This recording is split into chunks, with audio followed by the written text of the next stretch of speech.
Hi friend, आपण मानक मो तरफ नमस्कार। आशा करुच्ची आपण मैंने समस्ते भलरे थे। मु भी भलरे अच्छी। चलतु आज भिडियोटी स्टार्ट करवा।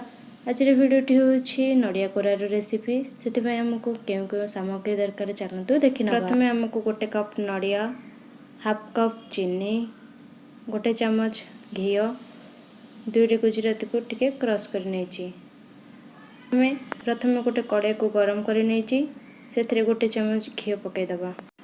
घी टिके मेल्ट होगा पर्यंत अपेक्षा करवा। तापर गोटे कप नड़िया कोरा पकई नवा, टिके गोलई नवा। नड़िया टिके पानी अंश मरवा पर्यंत ताकू गोलई नौथुबा। आपण मैंने तो वीडियो देखुंती हेले सब्सक्राइब करने भूली जाउछंती। Please subscribe करनियंतु। पाखरे आसुवा बेल आइकन को दबाई दियंतु, जहाँ फल मु आगो आणुवा वीडियो सब आपण मान पाखरे पहुँची पारिबो। फ्रेंड देखि पारथिबे एबे नड़ियाटीर पानी अंश मरीगलानी। मुझे चीनी पकई नौची। तापर रखिथिबा गुजराती को पकई नेबी। आमको जो जो सामग्री सब दरकार थिला सब तो पकई सारे। चलतु ताकू भल भाव में गोलई नवा। देखंतु मु तो वर्तमान गोलई नहीं सारे।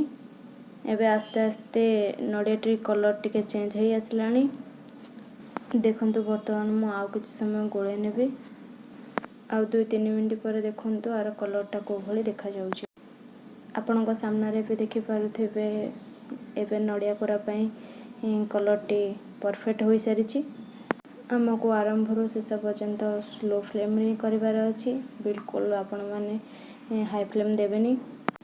देखि पारुथिबे वर्तमान हमर नड़िया कोरा पई होई गलानी। वर्तमान मु आको एबे बंद करि नेछि। चलतु वर्तमान आकु आघ टिके ठंडा कर नवा।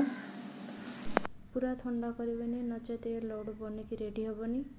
जदि ठंडा हो जाए आपण आकु टिके हल्का उषुम कर नबे, जेमिति आकु हाथ रे धरी हेउथु। देखंतु मो हाथ रे अल्प किछि आनी ताकू एमती बॉल आकार रे गढी नेउची। आपण माने हाथ रे तेल कि घी कि पानी कोनोसी भी जिंस लगेबेनी। देखंतु मु तेल कि घी कोनोसी जिंस भी लगेनी। देखंतु मु आउ अल्प किछि हाथ रे आनी एबे बॉल कर नउची। आ गोटे भी रेडी हो गलानी। देखंतु ए भली भाबरे मु सब बनै नै सारछि। मात्र 10-15 मिनिट भितर लड्डू बनिकी रेडी हो जाइछि। फ्रेंड आपण माने भी घरे बनातु। केमती बनेला मते कमेंट सेक्शन रे आसिके जणांतु। मु आशा करूछु मोर छोट वीडियोटी आपण मानको भल लागिथिबो। जदि भल लागि थाए गोटे लाइक करिवे, आ सांगा मानक सह शेयर करिवे।